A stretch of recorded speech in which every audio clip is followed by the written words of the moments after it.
Kad se ekonomska kriza uvukla u pore našeg društva, ostavljajući bez posla hiljade ljudi i bez nade da će se nešto promeniti, mnogi su posustali i pomirili se sa nastalom situacijom. Drugi su u očaju smišljali kako da prehrane porodicu. Dobar primjer je jedan Beograđanin koji je neobičnim biznisom svojoj porodici obezbedio normalne uslove za život. Nešto duže od mesec dana na beogradskim ulicama pojavljuje se mali kamion crvene boje. Tek što se naviknemo da je na Novom Beogradu, kamiončić promeni lokaciju i sa istom svrhom nađe se na Dedinju.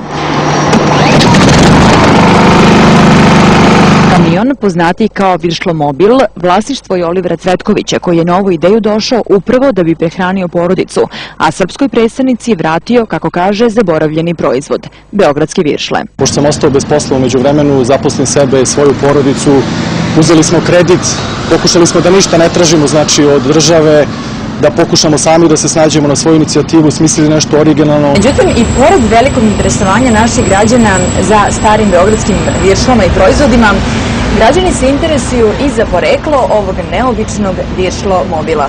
Komentari su bili čak da je ovo bolje od kazana za rakiju, što je u Srbiji onako vrlo lep kompliment. Naši sugrađani oduševljeno prilaze jedinom viršlomobilu u Srbiji. Mislim da je potrebno na ulici da postoje ovakve kiosci pokretni da bi građani koji nemaju vremena kod kuće da doručkuju, uzeli to i doručkovali i skratili sebi muke u toku dana.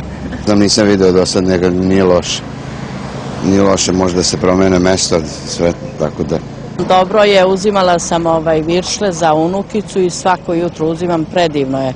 Primer ovog preduzetnika je dokaz da treba biti inovativan i rizikovati, jer neobičan poslovni potez često donese i uspeh. Sanja Počuča, televizija Pink.